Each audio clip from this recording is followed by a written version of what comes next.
Hello, everyone. Welcome to IEF's second webinar. Our speaker today is Joachim Monkelbaan, a professor in Geneva, Switzerland. Before I introduce him, I want to tell you a little bit about IEF and our activities going on. IEF is a Baha'i-inspired environmental organization, and we've got some of our esteemed leaders here in our group today: Christine Mueller, Arthur Dahl, and Laurent Mesbah give a class on climate change every spring. And I'm going to post the link to that if any of you guys want to join. Our climate change class starts in April. IEF also publishes a newsletter every month with news from around the world. And we've got a yearly conference online during COVID and in person other years.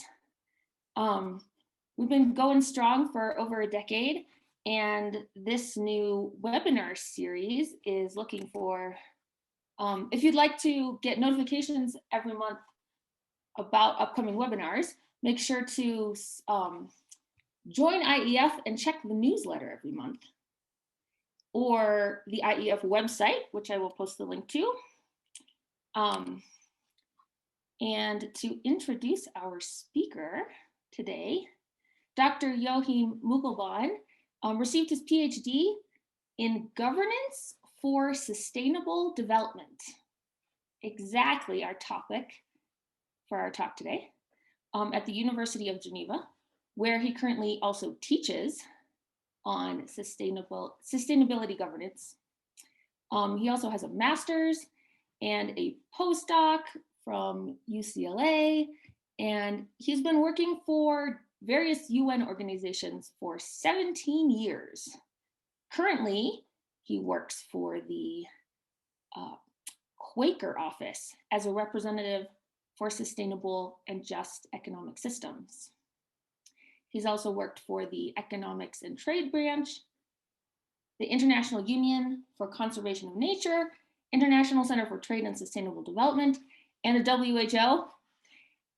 And he's led several sustainability impact assessments. So he's gonna tell us all about the economy and economics principles and how we need to modify and rethink things for achieving world goals like sustainability, dealing with climate change, and how our current economic system maybe isn't quite up for the task. I have, maybe some of you read the report that he wrote for the Quaker United Nations Office that I posted along with the advertisement for today's lecture. I just put the link to that in the chat. And Dr. Monkelbaan's book is also there, posted online. An entire book on this topic that he has made free of charge. So I just posted that, and here's the information about IEF upcoming webinars. Our lecture next month, if you want to sign up, is about teaching undergraduate students about the world's most pressing problems like climate change, especially engineering students who their whole job is to solve problems that they should be learning about the world's largest problems, but they're not necessarily. All right, you've got all those resources. So I'm going to turn it over now to Joachim. Welcome, Joachim. Thank you, Kayla. And it's a pleasure to be with all of you tonight here. Indeed, my presentation tonight will be focused on, let's say, our mission for the year 2050. And the age that we're facing of either sustainability and equity, or unsustainability and inequity. So let's see how we can get there. So first, you can see my slides now, right, Kayla? Yes. Yes, great.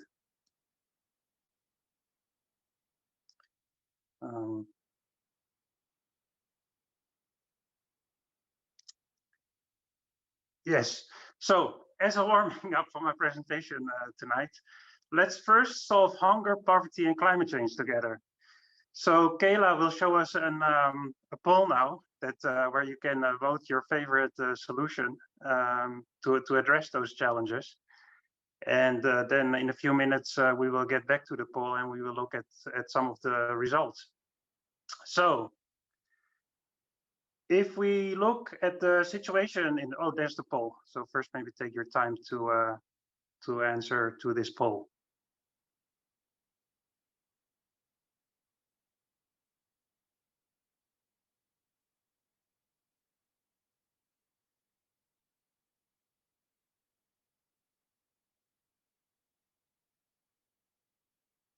See that half of you voted. Oh, wow. Okay, let's go quickly. 20 people voted out of 32.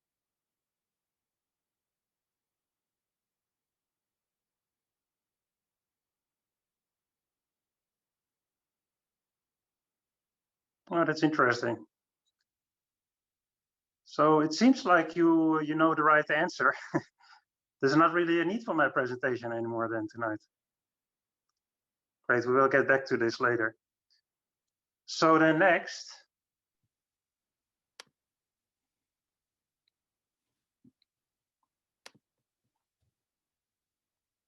Thank you, Kayla.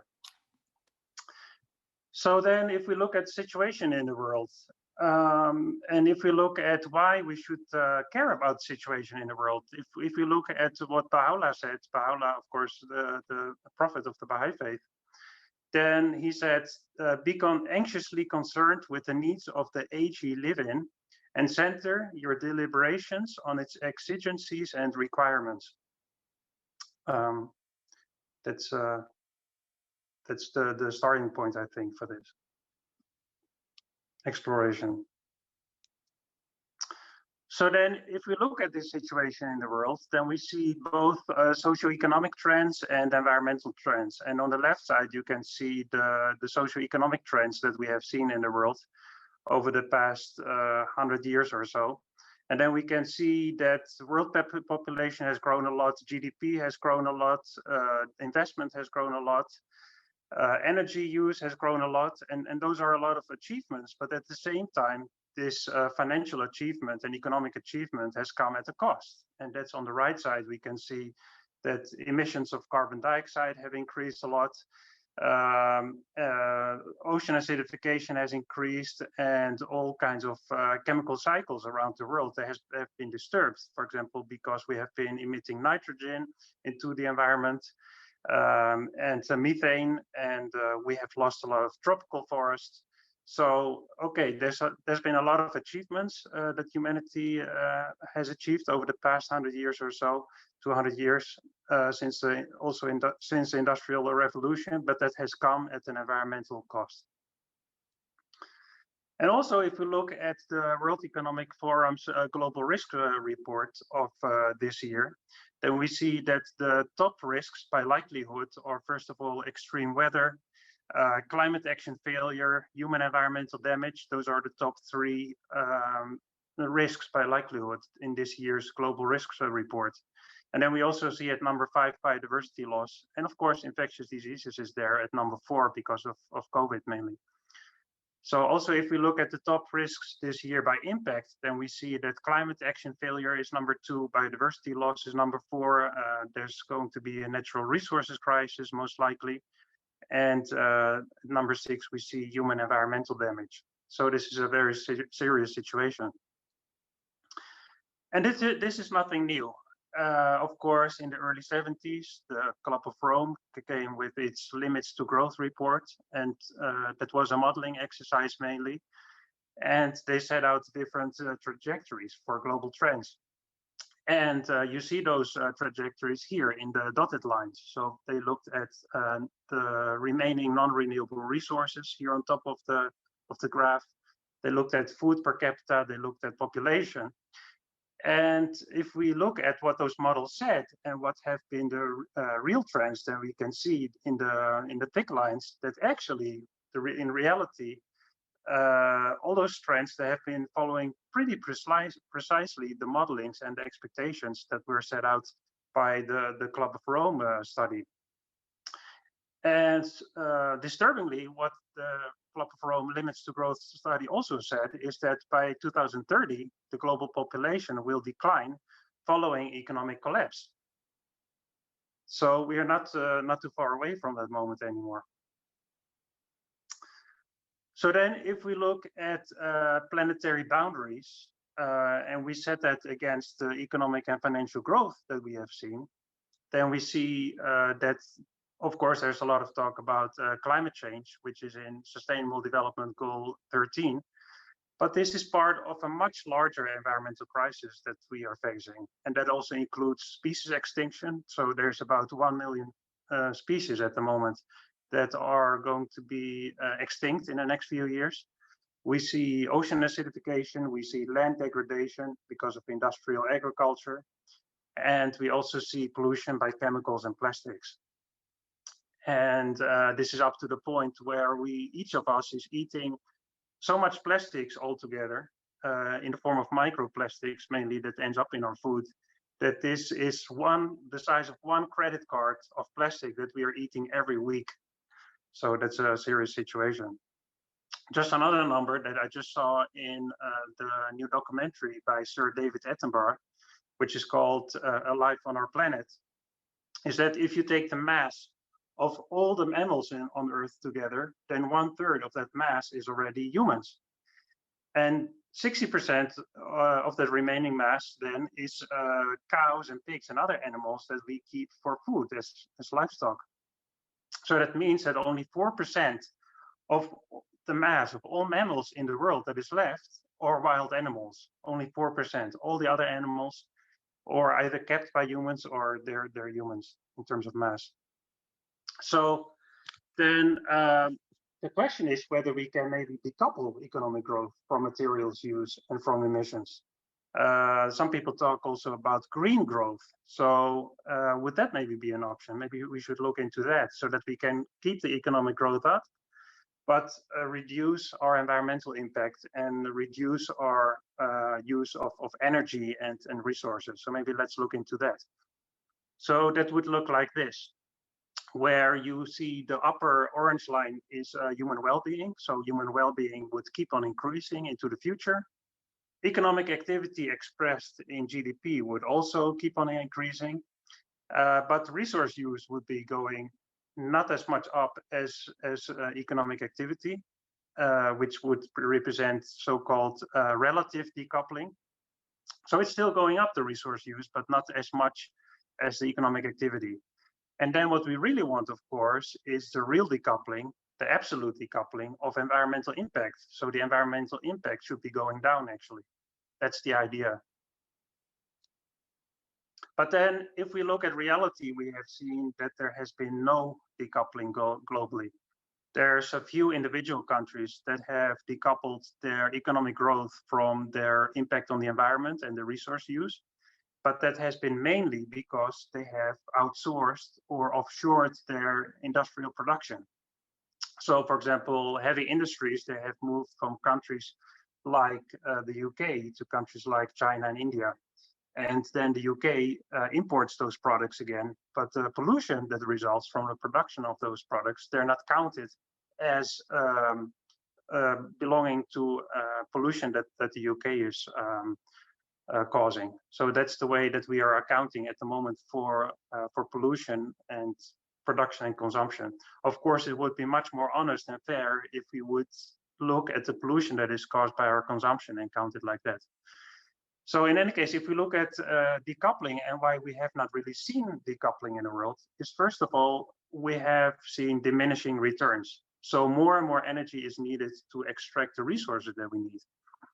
And that's because those resources become more and more rare.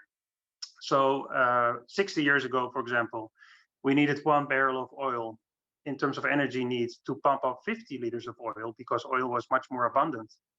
These days, often we need 1 barrel of oil to pump up 5 barrels of oil. So soon it's not even interesting anymore to produce oil because it takes so much energy to just take it out of the ground. Then what we have also seen is that technologies have become more efficient, but then there's rebound effects. So cars, for example, have become more efficient, but because they have become more efficient and it's cheaper to drive, we're driving more. The same with light bulbs. Maybe you have noticed that when you switch your light bulbs to LED lights, you think, well, they don't use much energy, so I might leave them on as well. So those are examples of rebound effects. Then we have seen that services come on top of the material economy. So some people say, oh, we should move away from the material economy, we should move more to services. But even services require energy inputs. If you look, for example, at the yoga studio, giving yoga lessons by itself doesn't require material inputs much. But if you look at the building that you need, people need to travel to yoga, all those things require energy. So another important point is that recycling rates have been low, and also recycling actually takes energy. So we really need to look at more radical ways of reducing our materials use and also reducing our environmental impact. So in terms also for materials use, if we look at the consumption of natural resources, so if we include all the fish, the livestock, the forest, the metals, the minerals, the fossil fuels that we use, then we are using at the moment about 80 billion tons of materials. And this is set to rise to 180 billion metric tons of materials by 2050. But in reality, actually, a sustainable level of resource use will be 50 billion tons a year. So already now we are far above the threshold of what is sustainable in terms of materials use. And if you look at green economy, so in the best case scenario where there would be a carbon price of more than $570 per ton, if you would have a tax on resource extraction, and if we would have the best possible technologies in place, then still the United Nations Environment Programme has calculated that we still are at using 132 billion tons of materials by 2050. So again, we need a much more radical approach to how we use resources and how we consume. So that's one side of the story. Then another side of the story, interestingly, is that if you look at the Environmental Performance Index, and this is a study that is being done regularly by Yale University, then we can see that the countries with the highest quality of environment, so the cleanest environment, for example, the most healthy ecosystems, they're the richest countries in the world. So you could also say that you need money and you need wealth in order to be able to invest, for example, in sustainable infrastructure, to keep your environment clean. And it's also kind of a luxury, right? So when people are more wealthy, they will demand a cleaner environment. But then the question becomes, do we have time to wait until the whole world is as rich as Finland or Switzerland before we can take more radical action? So that's an important question. By the way, this phenomenon that more wealth per capita leads to a more healthy environment is called the Kuznets curve. So when people are very poor, when countries are very poor, usually the environmental quality is very low, then people become richer, the environmental quality goes up. But then at some point, people consume so much that this has environmental impact again. So it's really about finding a balance here. So if there's so few resources left, or resources are left, but it's so expensive to take them out of the ground, how have we kept up consumption at an unsustainable level? That's one question. And we have done that through debt. So global debt has been exploding over the past few decades. And what you see in this graph is global GDP tracked against, this is US GDP tracked against US debt. And the debt has been growing much faster than the GDP. So what we have been doing is we have been borrowing money. So from the future, let's say from future generations, because future generations have to pay this money back, this debt, they have to pay the debt back. And we have been borrowing that money to take resources out of the ground that are not really economic to produce right now. So we have been borrowing money, for example, in the US for exploring shale oil. And we have borrowed money for that to produce oil that would otherwise not be interesting from an economic point to exploit. So debt and environmental extraction, they go closely together. The other side of the coin is equity, social equity, equality, justice, and equity often means also fairness, economic fairness. So in the Baha'i faith, we're talking about eliminating the extremes of wealth and poverty. For example, if you see that there's about 2,000 billionaires in the world and they have as much wealth as the poorest 4.6 billion people in the world, that looks pretty much like an extreme of wealth and poverty. And this is also linked with the environment, because 20% of the wealthiest people in the world, they're using 80% of the resources. On the other hand, globally, inequality is shrinking. And that is because the global middle class is growing very quickly. So whereas in the year 2000, the US and Europe still had the biggest middle classes in the world. So what you see here is the global middle class and then the division by different parts of the world. So by the year 2000, still the US and Europe, they held 60% of the global middle class, whereas by 2050, it will be China and India together who will be having half of the global middle class. And this is just in percentages, this figure. But in the year 2000, there were 1 billion people in the global middle class. By the year 2050, there will be probably, if everything continues, the economic growth, there will be more than 6 billion people in the global middle class. So, and the middle class will also be consuming a lot. When we talk about equity, then we also talk about economic inequality. And what you see here is some developing countries and the share of their national income that is being held by the richest 1%.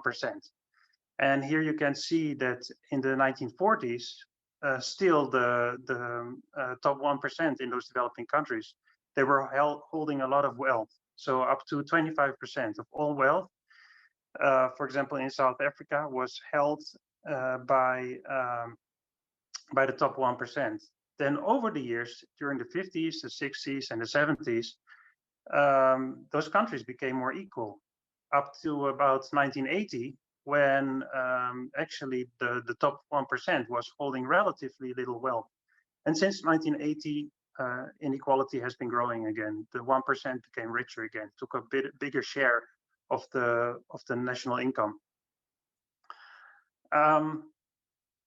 And this is mainly caused by the shift, of course, also in global economic philosophy, because around the 1980s, Reagan came up, Thatcher came up, and they were inspired by Milton Friedman, which was a very influential neoclassical economist who was preaching liberalization of markets, deregulation, and this led to an increase in inequality, not just in developing countries, but also in the United States and Europe. So what you see here is the percentage of wealth that is held by the richest 10% in the top two lines, and is also held by the top 1% in the lower two lines. And here you see the same story, that until about 1980, the share of the top 10% and the top 1%, both in the United States and Europe, was very high. In around 1900, actually, around 1900, the top 10% and the top 1% were holding a lot of wealth. Those numbers came down until about 1980, and since then inequality has been growing again due to this change in global economic philosophy of deregulation, free markets, and a smaller role for governments. So inequality is also in the Sustainable Development Goals, actually to be precise in SDG 10. And what we have seen in the West is that growing inequality has also been due to the loss of manufacturing jobs. So 90% actually of manufacturing jobs that were lost due to automation and to increases in productivity, for example, through the use of technology, robots.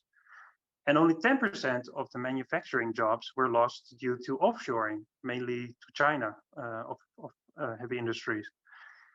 Of course, for politicians, it's very difficult to blame the robots, and especially for populist politicians, it's very easy to blame trade, to blame offshoring, to blame China, for example, for the loss of jobs. Well, actually, the brunt of the manufacturing jobs that were lost due to automation. Sometimes you can also wonder whether poverty is not a bigger problem than inequality, right? Because the real problem is when people suffer because they don't have the means to survive. But actually, inequality is problematic because it's linked to shorter, unhealthier, and unhappier lives. And it also increases the rate of violence, it increases obesity, it increases imprisonment and addiction. And inequality just makes societies less stable. So it leads to political instability. And the problem with inequality is also that poorer people cannot afford the investment, for example, in education. And that becomes a real issue also in politics when people are not well informed. There's not just inequality within countries, but also between countries. And we can see another link with climate change here is that the countries that are poorest will be hardest hit by climate change. Actually, if you look at a ranking of countries by the degree to which they will be affected by climate change, then you can see that the country that will be least affected is Switzerland, basically the richest country in the world, let's say, financially. So another question we should ask ourselves, I think, is whether we are talking about inequality of opportunity or inequality of outcome. So do we empower people? Did we give them the means and opportunities to make a living? Or do we want to make sure that everybody in the end ends up with the same salary? This is a discussion that will be important to have when we talk about inequality. And another factor in inequality has been corporate concentration. So we have seen monopolization, for example, in industries like big tech. But actually, across industries, we have seen that companies have been growing because of economies of scale. And this has led to power of companies, for example, in the purchase of employment. So when employees don't have a big choice of employers because the companies have become so big that there's only a few companies left in the industry, then those companies can determine the prices because they don't really need to compete for employees. So this is a setting out of the situation. If we talk about remedies, solutions, ways to approach these problems, I would like to invite you hereby to give your suggestions, for example, in one word or in a few words, and you can enter them into, if you go to menti.com and you enter this code, we can make a word cloud together, which I will show to you in a moment. Yes, tell us again the prompt, Joachim. Yes, what do you think are the main solutions or remedies for problems like inequality, climate change, environmental destruction, let's say those global challenges on the broad heading of unsustainability and inequity? So we see there some three key terms coming up. Oh yeah, unity, consultation, justice, education, spiritual transformation, cultural change, preservation with growth, solidarity, humility, get rid of prejudice, united humanity, true cost, no capitalism, wow. Taxing, drawdown, harmony of science and religion, universal education. Hey, great, very good. Let's go into some of those further. So some of the remedies that I often see is to see GDP and economic growth more as means to an end. So what do we want to achieve with growth and with GDP? So, for example, there's a group of countries that have started the well-being economy governments partnership. So those are countries like New Zealand, Finland, Iceland, Wales, and Scotland. And they have said our leading indicator will be something like human well-being instead of GDP. And there's different indicators out there. For example, you have the Happy Planet Index, you have gross national happiness, you have the Human Development Index of United Nations Development Program. But I think it would be better to have a dashboard of systems indicators than one aggregate number. Of course, people like to see a ranking and what grade their country is getting overall. But you need a more granular view if you really want to make policy changes. Then also what is important is to value resources at a level that is good for development and that is also good for example, circular economy. And what I mean by that is that currently, if you look at a country like Congo, for example, Congo produces a lot of natural resources that it exports, but for every $10, I think, of resources that it exports, only a few cents stays within the country. So developing countries that are exporting natural resources, they don't really benefit at the moment from the production of those resources. The same holds for the valuation of the resources that we use. So if you look, for example, at the fact that most of the world still doesn't have a price on carbon that is providing a disincentive for limiting carbon emissions. And one of the first steps, I think, to take to limit climate change is to price carbon. It's very simply the polluter pays principle. If we look then at equity and redistribution, then it is important as we go through this transition, hopefully towards better sustainability, to make it a just transition. So that means also to help those people that are losing their jobs, for example, in coal mining or in the oil industry, to retrain those people so that they can find a job in, for example, renewable energy industry, which is not easy. It's easy to say, but it's easier said than done. But this is very important to pay attention to that. And for example, also to have social safety nets into place for the people that lose their jobs in the old, dirty brown industries. And another way, of course, to have redistribution is through taxes, especially higher taxes on wealth. And then there's a lot of problems that I have indicated here that I've been setting out, but I also would like to warn against fatalism. So one of the most famous papers recently that was written by a friend of mine, his name is Jem Bendel. The paper is on deep adaptation. It's a scientific paper that Jem has published by himself, and it has been downloaded now 500,000 times. And it's been a big inspiration also for the Extinction Rebellion movement. And in this paper, Jem Bendel basically says that it's too late to limit climate change, and that the only option is left adaptation, because we are facing societal collapse. There's been a response to this paper because it's been a very popular paper, and a lot of people have actually quit their jobs, have quit their careers because they realized that societal collapse might be coming. And this has caused a lot of change in the people's lives, people who have read this paper. So I can recommend you this paper, but I should also say that there has been a response to this paper, and some scientists have been saying that if you're fatalistic and you publish this kind of paper, that it's basically too late to take action, then you demotivate people. It lacks a long-term vision because, okay, societal collapse might be coming at some levels, but what will happen after that? That's much more important to look at. How do we build resilience against collapse?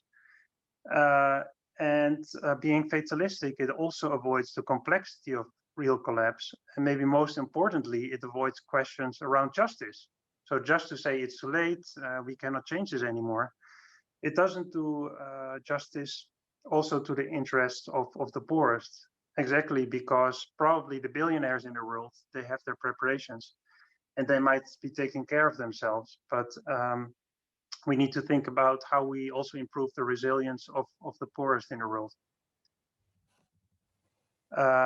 I was talking about new indicators that we need for progress, for human progress and human flourishing. And actually, we have a very good framework already, which is the Sustainable Development Goals, which you see here. We have 17 Sustainable Development Goals. They're very interlinked. They're in all areas of human progress, but also human challenges, including the economic dimension, the environmental dimension, and the social dimension of sustainable development. And we are supposed to achieve the SDGs by the year 2030, because all the heads of state in the world have agreed on the SDGs in 2015. But now, because of COVID-19, that deadline might be extended by a few years. So then, donut economics. I like donuts, but what does it mean when we talk about donut economics? There's an economist called Kate Raworth, and she has proposed that we should look at the social needs and environmental needs kind of as a space in a donut. For example, if we look at social needs, then we see that what we need, and this is in the inner circle, we need education, we need health, we need food, water, energy, housing, gender equality, social equity, peace and justice. Those are all the social needs and human needs that we have in the inner circle. But at the same time, while fulfilling those human needs, we should be careful that we don't overshoot in terms of the planetary boundaries that you see in the outer circle. And those are, for example, climate change, acidification of the oceans, biodiversity loss, air pollution. So we would be in the same space, in a safe space, if we would keep to the ecological ceiling that we have in terms of planetary boundaries, while at the same time fulfilling human needs. And that is the concept of donut economics. Then Kayla said that I shared my book on the governance for the Sustainable Development Goals with you. And I see that my promoter for my PhD is in this group, so I should be careful what I'm saying. But no, one of the main ideas in my book and in my PhD research was integrative sustainability governance. So what I mean by that is that we have to look across different sectors, we have to look across different levels of governance, and we have also to look across time when we make a transition towards sustainability by the year 2050. So on the left top, you see the idea of transition management. So this basically means that we are at a level now of low sustainability, and we want to get to a level of high sustainability. So there's a pathway to get there. And what we need there is to counter current unsustainable regimes and to come up with new, fresh ideas and fresh new initiatives that can take over existing regimes, for example, the fossil fuel regime, so that we come to this more sustainable state of the world that we want to get to, and that is called transition management, the way to get there over time. Also, an important concept here on the right top is meta-governance, and this is basically about the different sectors and the different types of governance that we have. So we mainly have three types of governance. First of all, we have market-based governance. So you can see this, for example, in the private sector. This is about supply and demand. It's about prices. It's about efficiency, competition. And this can be useful if we want to tackle a very simple problem. Then what we also have is hierarchical governance. So this is basically what you see mostly in governments. Governments are hierarchies, and this is a very useful way of governance if we want to tackle, for example, a problem very quickly, like an emergency. If an environmental emergency happens, what you want to do is to have the emergency forces or the army even to move in and to solve the problem quickly. And that is done well through a hierarchy. But then what we also have is network governance. And this is what we see, for example, with civil society. This is governance that is non-hierarchical, and it's networked, and it's very useful for addressing complex problems. So ideally, you have a mix of those types of governance. So for example, any company is not just a market-based governance company. There's also hierarchies within companies, and there's networks within companies. So we need to mix and match different types of governance. Then at the left bottom, we have experimentalist governance. So this is basically about taking action, learning, and adapting our action. And we also see this a lot in the Baha'i faith. Experimentalist governance, I think, where we learn and we have a learning process and we take action, and this is a beneficial cycle of action and learning. And then finally, at the right bottom, we have network governance or polycentricity. This is about the ideas, for example, of Elinor Ostrom, who was a Nobel Prize winner in economics, the first woman who won the Nobel Prize for economics. And she said that what we need is not just global agreements, for example, on climate change, but global agreements, they need to be backed up by action at the national level and action at the local level. And of course, the Baha'i governance system is a polycentric system. There's a lot of interaction, not just from the top down, but also there's feedback from bottom up. And there's we have the global level governance in the Baha'i faith, the national level, with the national spiritual assemblies, and we have the local spiritual assemblies. So it's a good example of how a global system can be very agile. So to go more into the specifics, one area I care a lot about is trade. I've been mainly working on trade and sustainable development over the past few years. And trade is also part of the SDGs as a means of implementation. And actually, there's been a cost-benefit analysis of achieving the SDGs. And trade is seen as a phenomenal way in terms of the return on investment for achieving the SDGs, especially the SDGs that are related to poverty reduction. And what we can also have through trade is technology dissemination. For example, trade in clean technologies can be very beneficial. Also, trade is important because it represents 60% of global GDP. So it will be very difficult to come to a sustainable state of the world by 2050 without tackling trade. And the main institution that is governing trade is the World Trade Organization. And interestingly, if you look at the preamble to the WTO agreement, then it says that trade and economic relations, they should be conducted with a view to raising standards of living while allowing for the optimal use of the world's resources in accordance with the objective of sustainable development. So already back in 1995, one goal, one objective that was set for the WTO, you could say, is sustainable development. And what is interesting now in the WTO, and what is related to my daily work, is that a few members of the WTO countries, they have set up a new working group on trade and environmental sustainability. And the WTO is often being blamed of being a very secretive and intransparent organization. But in this case, this new working group will uniquely engage with civil society.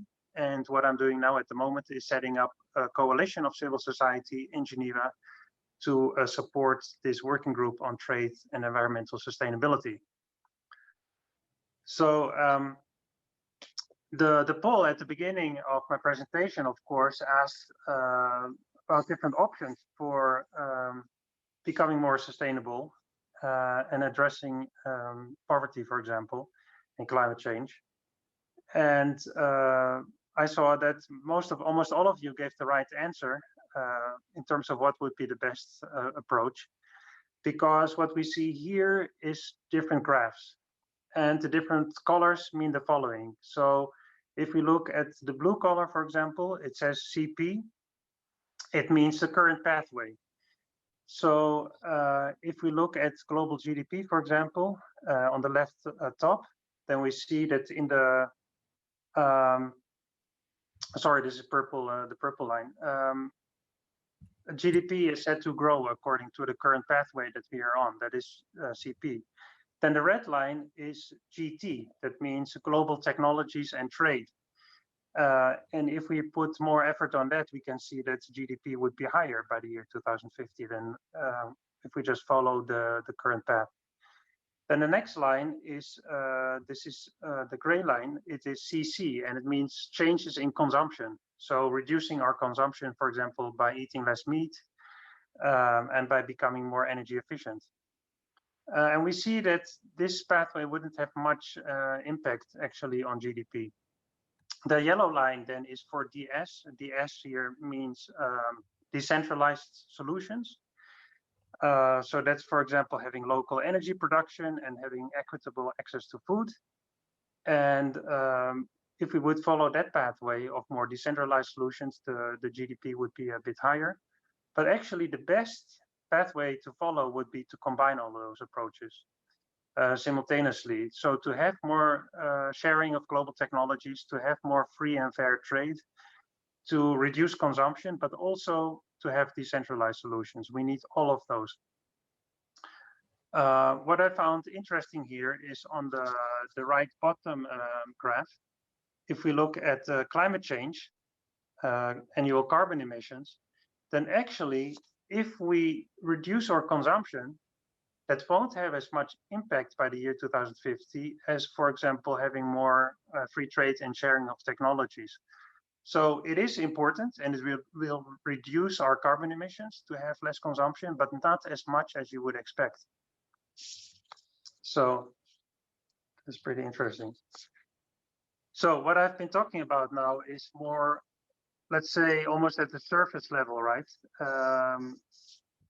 I've been talking about what the problems are and what possible remedies would be. It feels a bit superficial. And I think it's important not just to look at materialist or technological solutions for sustainability problems, but to really dig a bit deeper and to look at some root causes. And what I see, some root causes of our unsustainability are our materialist worldview, consumerism and seeming ubiquity that is growing around the world. There's also a lack of trust, so not just between people, but also between countries.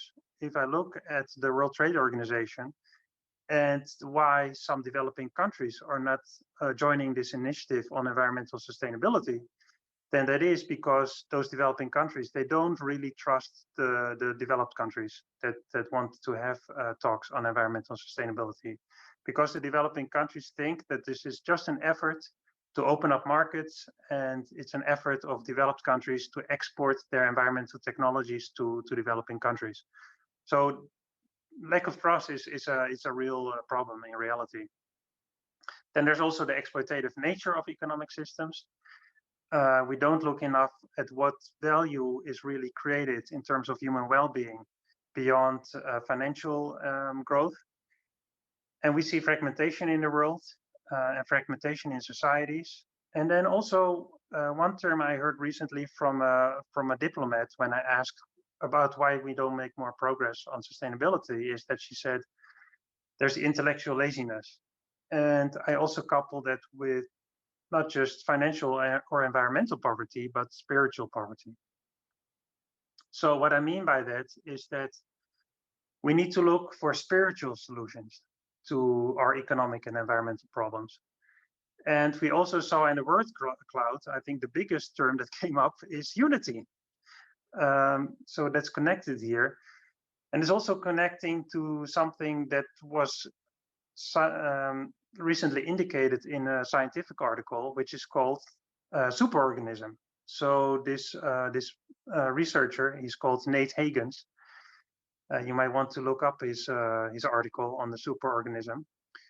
Nate Hagens is basically saying that humanity by now is so integrated through globalization, for example, that you could look at us as one superorganism that is having a dominant influence on the planet, up to the point that some geologists say that we have arrived in a new era, which is called the Anthropocene, or the human era, because humanity has such a big influence on the planet that we can change even the climate and other planetary conditions.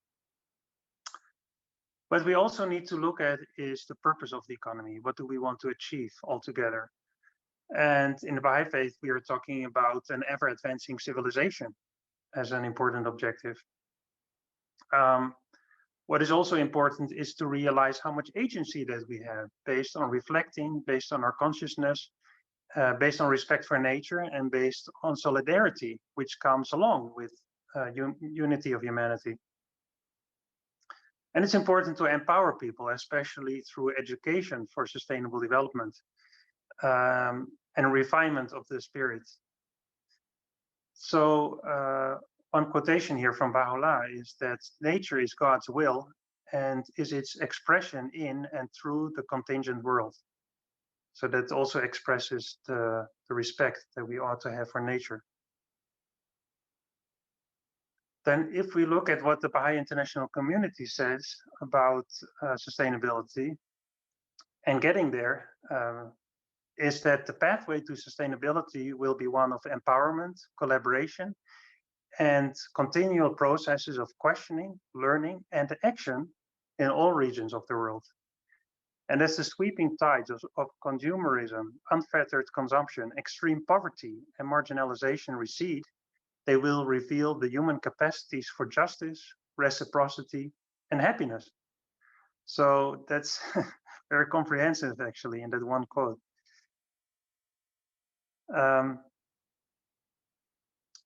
I already said that nature is God's will and is its expression in and through the contingent world on nature. And on poverty, Baha'u'llah says, "O ye rich ones on earth, the poor in your midst are my trust. Guard ye my trust, and be not intent only on your own ease." So this also puts a responsibility on the rich. And then another quotation says, "We cannot segregate the human heart from the environment outside of us and say that once one of these is reformed, everything will be improved. Man is organic with the world. His inner life molds the environment and is itself also deeply affected by it." So there's this interaction, right? "The one acts upon the other, and every abiding change in the life of man is the result of these mutual reactions." And what I think is also here is this agency that we have as humanity. Our inner life is the environment. I must say I'm also happiest when I'm in nature. This is in Switzerland. So the implications of all of this are that the spiritual and the material dimensions of existence, they are connected. They're mutually reinforcing, and indeed they're reflected in one another. Our economic system is simply an external and concrete reflection of our collective inner life. So if we want to enrich the world and want to preserve nature, we also need to enrich our inner life and take care of that inner life. And today's material impoverishment is merely a reflection of our collective spiritual impoverishment.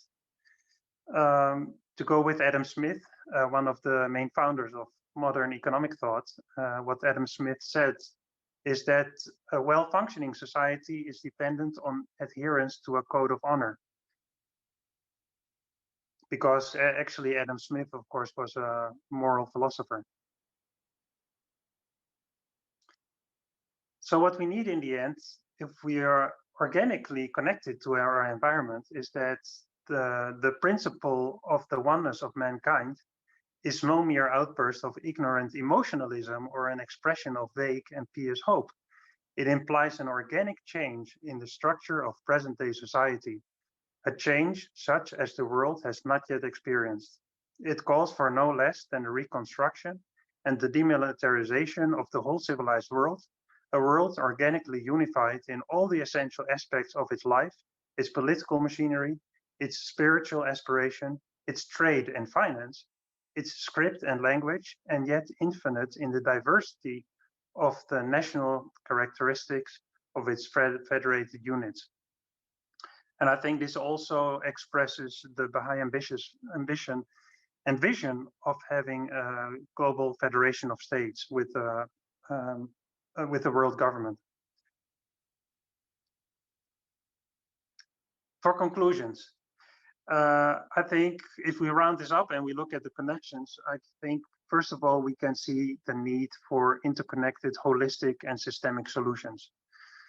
So we can take action in our individual lives, which is very important. But for example, if you look at carbon emissions, then only half of carbon emissions are caused by our individual consumption. So the food that we buy and eat, the cars that we drive, the houses that we live in, that's about half of our emissions. The other half, we don't really have control over that very quickly, because those other half of emissions, they come from the infrastructure that we use, the hospitals that we need, the schools that we go to, and other facilities that are there in our modern societies that make our lives possible. So we need change at both levels, at the individual level and at the societal level, and those are interacted. To get to systemic solutions, we need systems thinking, and we need holistic and integrated approaches, for example, in sustainable infrastructure. We need new consultative processes to come to joint or collective systems thinking. This is also something I talk about in my book.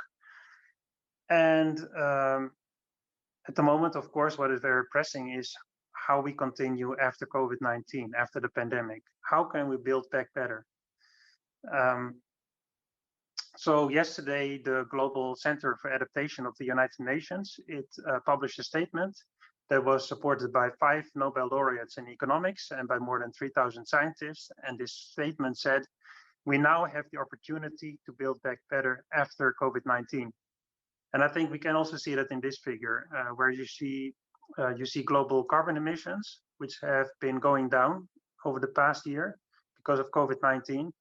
And now we have the choice of which trajectory we follow into the future. Do we bounce back?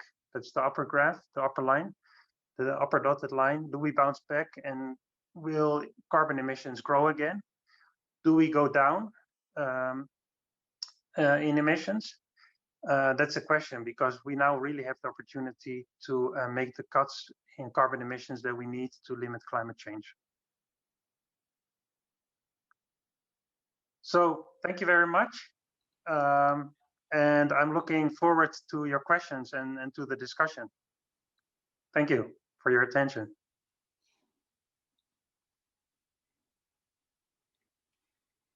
All right.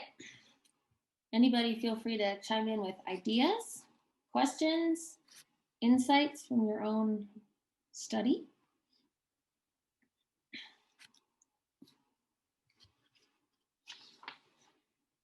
I have a question about the UN.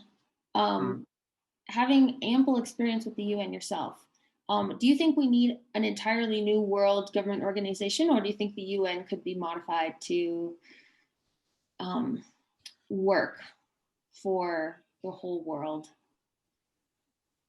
I'm looking now for a diplomatic way to say this, but then you know my answer probably already when I say that. The UN was, of course, created after the Second World War in 1945. And the world looked a little bit different at that time. I think the problem with the UN is that governments don't want to give a lot of power to the UN. They don't want to give up any sovereignty. So it's very difficult for the UN to be effective. The UN simply doesn't have the mandate. It doesn't have the resources to play an important role. So that's a big issue. And I think we need completely new structures. And I think those structures are also well explained in the book of Arthur Dahl and Augusto Lopez Claros and Maja Grof. I see that Arthur is with us today in this group. So maybe you could also share the book that they wrote on reform of global governance, because I think some very good ideas are laid out in this book for how the UN and the global system of global governance needs to be reformed. Yes, I see Arthur also has his hand raised. So yeah, but we need a radical change, I think, and reform of all global institutions beyond the UN. Arthur. Thank you. thank you for an excellent presentation. I really enjoyed it. I was thinking when you talked at the beginning about the plastic we're consuming, that you were going to suggest that the best solution to our economic problem is that we eat one of our credit cards every week. And as a result, we will spend less and less, and that will be a solution to our economic problem as well. More seriously, I don't know if you've seen the recent paper by Thomas Wiedemann and others in Nature Communications, published not a few weeks ago. He basically pointed out that most of the unsustainable impact on climate and everything else is caused by the affluent, the high level of consumption among the wealthiest people. And he said, based on this, there's no way we can go to sustainability without a significant reduction in GDP and employment and the economic system in the wealthy countries. That anything we can do with technology can't solve the problem, dealing with the poor won't solve the problem. We must bring down the overconsumption of the wealthy. And this will mean, how do you tell America, start reducing your GDP? Everybody wants growth and growth and growth. We have to go in the other direction. And therefore, there's a fundamental change in our approach to wealth, to consumption, to the economic standard of living that we have. And so it's the fundamental change, and it has to be done very quickly. So the political challenge of that kind of a message, coming from the scientists, is really quite phenomenal. But of course, it may well be that the system will implode of its own, of its own weight, and that part of the problem will be solved. That's where we could really sort of rebuild in another way, not going back to the kind of consumption we have and the overuse of material goods, but looking at other kinds of civilization that are richer in other dimensions, in art and culture and science and knowledge and things like that, as opposed to the high material standard of living. But it's quite a challenge we have to face. Thank you very much. It is. Thank you, Arthur. Yes, indeed. And I hope I didn't make a blanket statement that I said growth by itself is bad, because some countries are so poor that indeed to give their people reasonable standards of living, they will need economic growth. And for a country like the US, for example, that you mentioned, if you tell people you cannot have economic growth anymore, you need to come at least with an alternative. So you need to tell your lives can be better, even if growth takes less of a primacy. So if it's not the sole objective anymore of society to have economic growth in GDP, but if the sole purpose becomes to improve really people's well-being, it sounds pretty idealistic, but I think it's one of the only viable ways forward. And I hope we can avoid collapse. And I think it's far from proven that there will be societal collapse. But I think, again, that radical change will be needed very soon to avoid that kind of collapse before 2050. Because if we look, for example, at the models of the Limits to Growth study, we are following those trends. So, yeah. We have a question from Mark. He says, in your book on page 8, in a footnote, it mentions social cohesion. How does social cohesion relate to governance for sustainable development, if social cohesion relates to everyone? Well, I think one important thing is that you need to have unified action on sustainability to make it effective. And if everybody just is living their own lives and they don't care about what others do, then if my neighbor is sustainable, why would I care about what the neighbor is doing? But if you make this a common effort and you have a sense of we are doing this together, we are in this together, and there's solidarity, then it's much easier to have collective action. So you can see that also in the way that different countries deal with COVID-19. In those countries where there has been a sense of collective action and we're in this together, and we have to stick to those rules, we have to listen to scientists. Those countries have been much better able to deal with COVID-19, and they also have had lower economic impacts than those countries where people, let's say, were left on their own. So I think that provides a close analogy, yeah. We have another question on social cohesion and unified action. Given that global unified approach to taxing unsustainable consumption appears politically difficult, do you think appealing to good faith and moral conscience of people could make a difference? What role could religious leaders play in this regard? Well, I guess it has to be a combination, right? In sustainability, we need all of the above. So taxing of resources and fair pricing of resources will be important, together with good conscience. And interestingly, of course, billions of people in the world are religious. They're connected to different world religions: Buddhists, Hindus, Christians, Baha'is, Jews, Muslims. And almost in all religions, actually, sustainability plays an important role. And the environment is sacred across religions. So if we can increase people's motivation to become more sustainable through religion, I think that plays a very important role. And also, of course, the balance between science and religion here is very important. That we are inspired by religion and at the same time look at scientific facts and have those two wings of human knowledge, both science and religion. Gary has a question. Do you want to turn on your mic, Gary? Thank you. Yeah. Wonderful presentation, Joachim. Thank you. I have a question that relates to a statement by Will, Stefan, Johan Rockstorm, and a number of other authors in the paper, Trajectories of the Earth System and the Anthropocene, which I'm guessing you and many of our participants may have read. And it's very short. It just says, a deep transformation based on fundamental reorientation of human values, equity, behavior, institutions, economics, and technologies is required.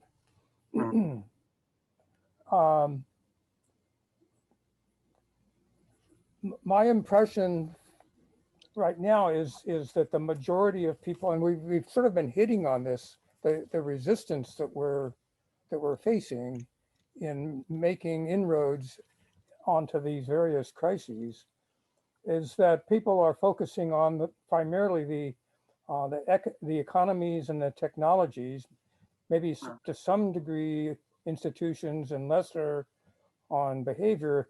And you hear very little talk about values and equity. And I'm just wondering, just your thoughts on that seeming disparity, if you see it as well. Thank you. Yes. Thank you, Gary. Yes, that's indeed a disparity. And what is interesting is that indeed the topic of values and ethics is coming up. So if you look at the latest Human Development Report of the United Nations Development Program, they talk there about not just values, but changing values into social norms. And that's really what we need. Translation of values into social norms, because cultures are based on social norms, and the culture that we've been developing over the past few decades globally is a very materialist culture. It's a very consumerist culture, and it's a culture that has won, for example, over communism in around 1990. But we need a new set of values. We need a new set of social norms that are fit for a sustainable world, and we need them rapidly. So translating the values that we think are important into broadly accepted social norms, that's key to also to get legitimacy and to empower people and motivate people to become more sustainable. If I could have a quick follow-up, obviously that's one of the things that our Baha'i framework for action is attempting to address. What do you see other other avenues that are penetrating down into the grassroots of society, that are, that are trying to accomplish similar outcomes. You mean beyond the Baha'i faith? In the world. In the world. So, for example, I work for the Quaker United Nations Office, and the Quakers have a long tradition of stewardship for nature and sustainability. And also the Quakers and the Baha'is have been working very closely together in the United States, for example, on racial justice and racial equality. But I can also see that other religions are finally picking up the topic of sustainability. If you look, for example, at the statement of the Pope of a few years ago, his Laudato Si encyclical, you can see that the Catholic Church is picking up the topic of climate change. And I think there's very good collaboration between religious leaders on the topic of climate change, for example. So there's several interreligious leaders meetings that are being held throughout the year, and this is becoming a force for good, I think. So again, because billions of people in the world are religious, I think that can play an important role, that all religions promote the social norms and the values that are important for sustainability. Thank you. Laurent. Yes, thank you very much, Joachim, for the very interesting presentation.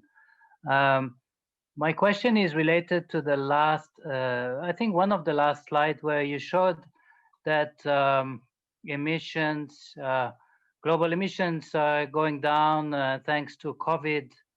So that might be, I mean, also you've been showing really clearly that change is needed because we're not on the right path. So there has to be really change, and not just for emissions, but the use of resources and so many other aspects of the SDGs. So, so is there, to what extent is actually the current COVID crisis really bringing some change? And I know there's a lot of discussion in many places about taking this as an opportunity, but the question is it really going to be an opportunity? We're not really sure. To what extent, what are the indicators that you see that are some positive changes, except for emissions? I mean, even the curve you showed, emissions will go down, but it might go, it's probably already going up. I mean, it has not been really reduced, but it's maybe slows down. Yeah, so I'm wondering really, what are the other indicators maybe that you could share? Yes, thank you. Yeah, so the main indicator has been reduction in emissions. Also mainly because people are traveling less or flying less, driving less to work and to shops. So that has been driving mainly that reduction in emissions. In terms of other indicators, I don't really see that other resource use is going down a lot indeed. So that is indeed an issue.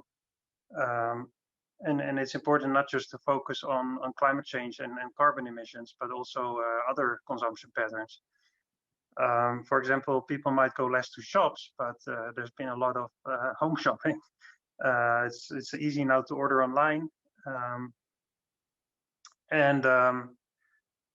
What is important though is to also kind of offset the challenge that we now see with COVID-19 against a much bigger challenge of climate change, right? That is coming up. And if you look at the spending of governments, for example, yeah, the government, the US government spends about $15 billion a year on climate action. It is spending now, just during 1 year, I think about 10 or 15 trillion on COVID-19. So that's an order of magnitude of about 1,000.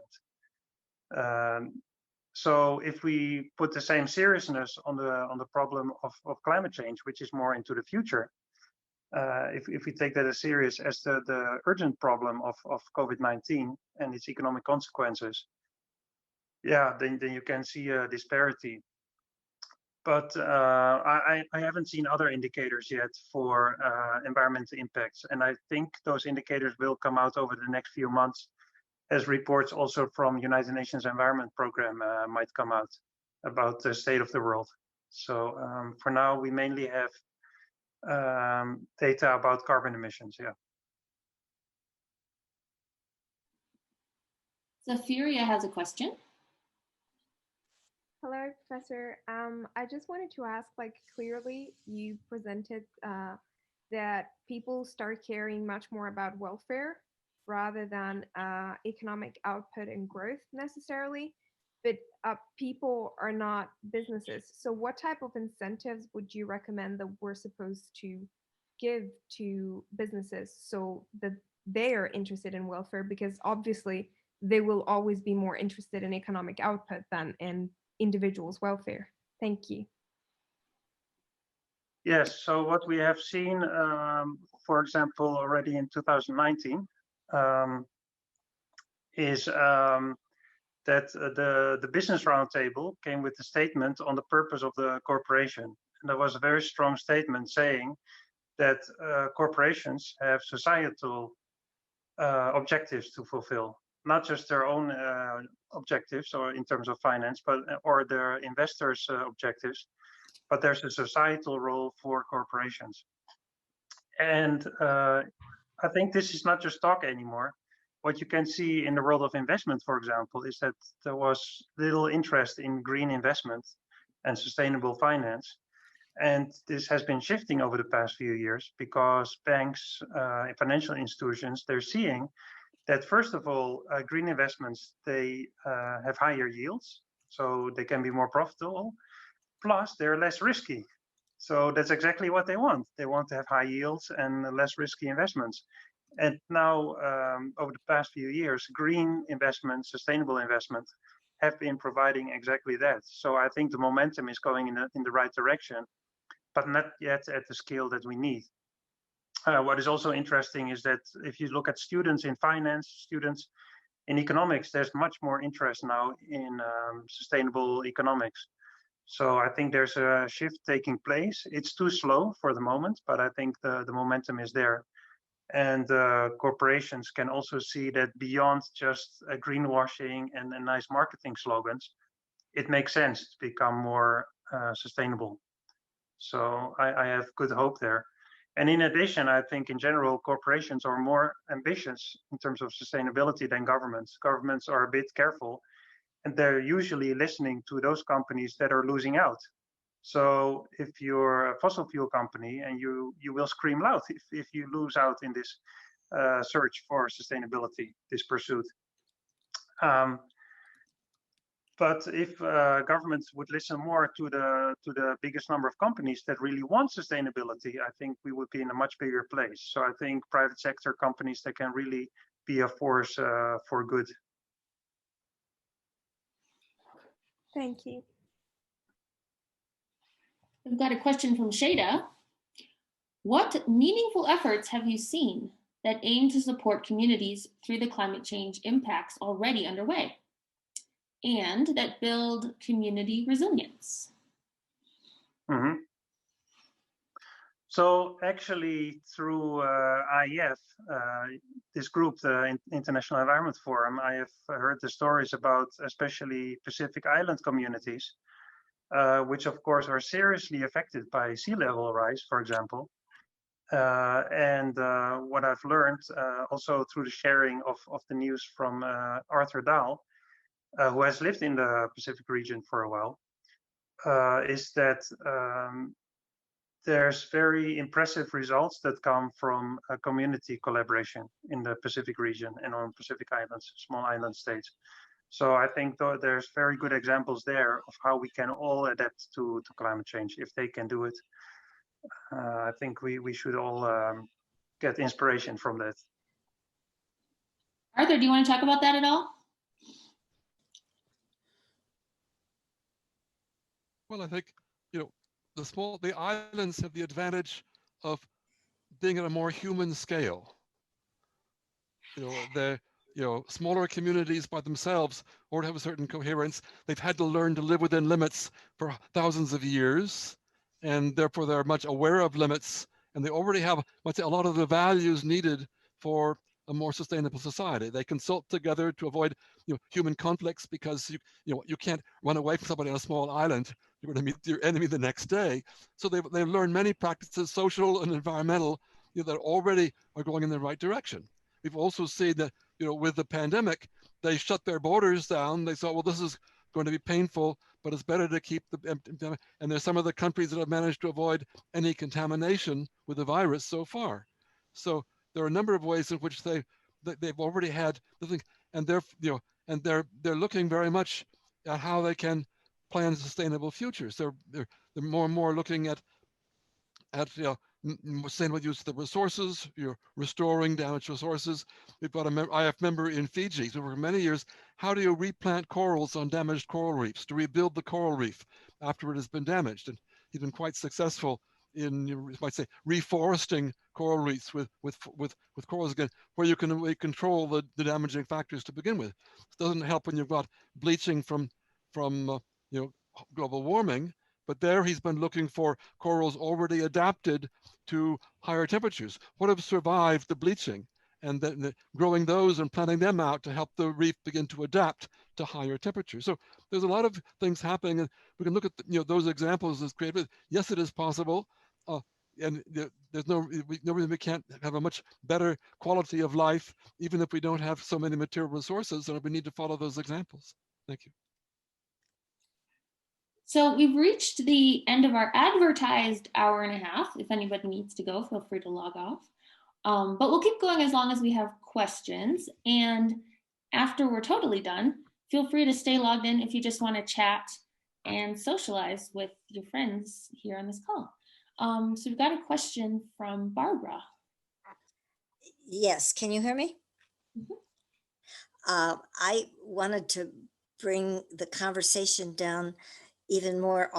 Arthur was talking about the islanders and the small communities, and I live in a remote rural community where, yeah, people forgive a lot because they're going to see them tomorrow.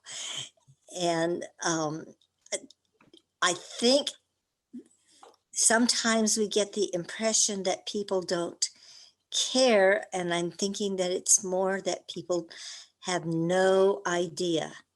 They have no idea how their behaviors are affecting their lives and everybody else's lives, how their behavior is affecting the environment and everything else that we hold dear. And to go back to a field of psychology where they had feedback situations so that people could see how their thoughts, their behaviors, and whatever else were affecting their situation. And I think that's what we need a lot more of.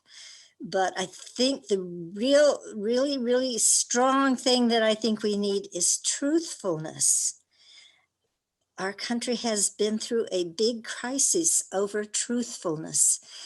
And I live in a community where people have been so confused and so misled by a lack of truthfulness. And it goes way back because most of my population here is at least partly Native American, and it goes way back to the colonial era and whatever else, and then the post-colonial era before the Civil War, all the treaties that were made that the government could not keep back the settlers, all the treaties that the Native Americans made that they could not keep back their individuals from wanting to fight back. It's we have to be careful about making promises. It's much more important that we know what's really happening. And I think that action, if we could make the world, all the small towns, all the small people know what their behavior is causing, they would correct it. I'm not saying everybody would, but we would see a major correction of behaviors.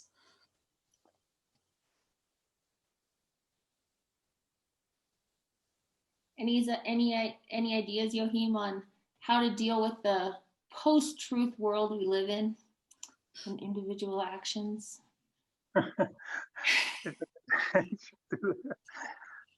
Yeah, no, I think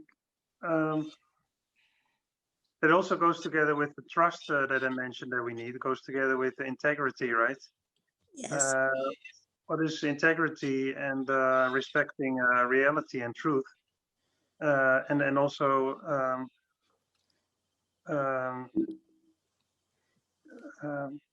appreciating scientific knowledge. And that goes together with education. It starts with education, the trust in science. If you don't understand science, why would you trust scientists if you don't understand what scientists do? So that all goes together. That's again part of the systems approach, that it starts with education, and that children also learn what science is, what's the importance of science, and what's the importance of integrity. So it's not just scientific education, but also moral education.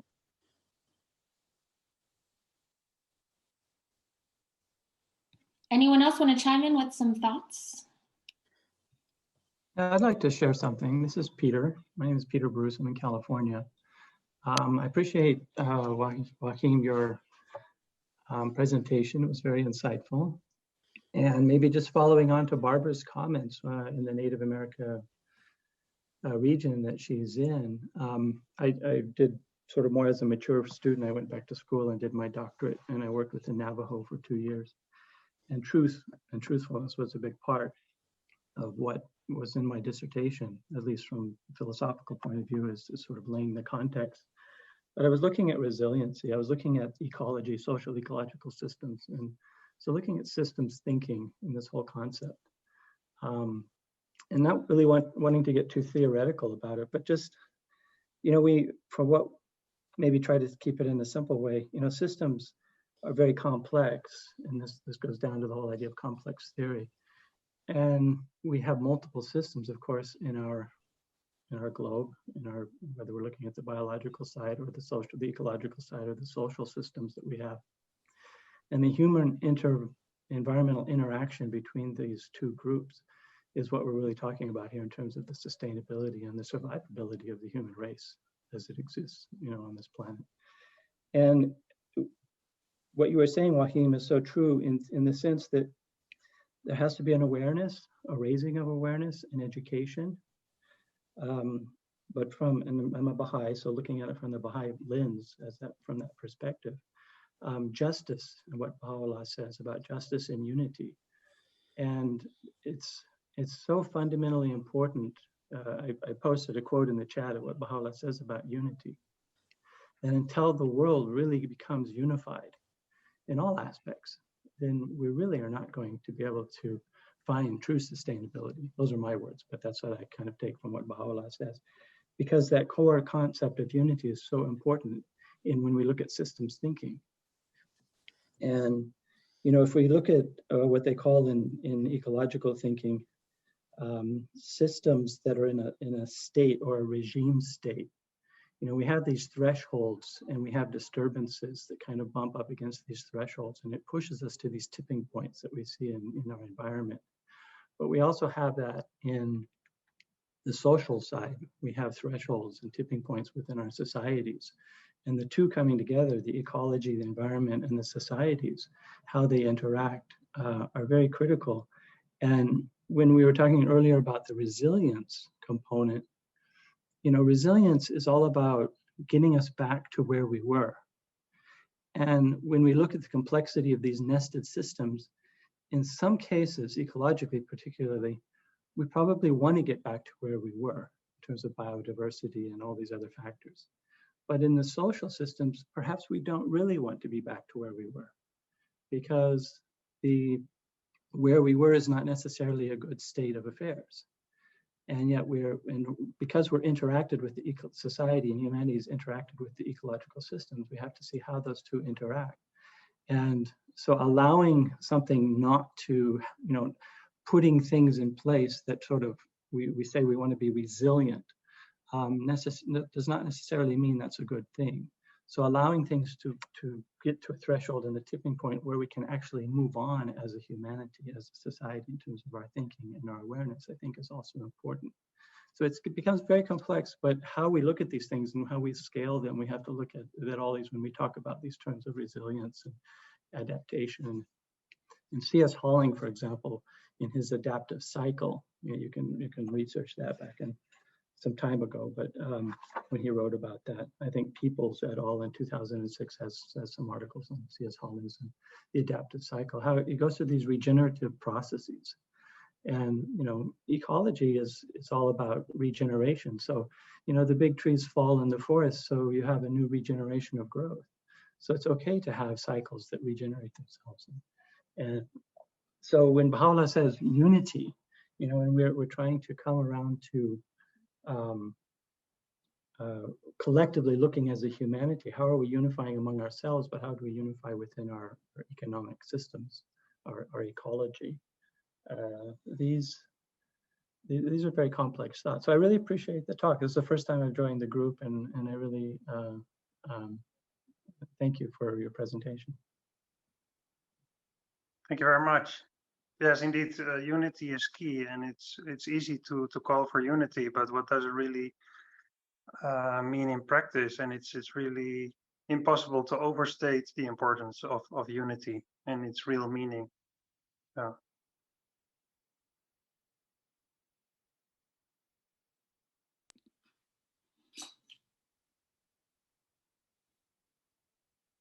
Any final ideas before we wrap up today? All right, thanks, Joachim. Pleasure. Thank you, it was wonderful. I learned so much, very exciting lecture and thought-provoking content. I hope you will come again. I hope so. Thank you, Joachim, and thank you to Kayla for organizing the lecture series, getting this off the ground and keeping it going. Thank you, Kayla.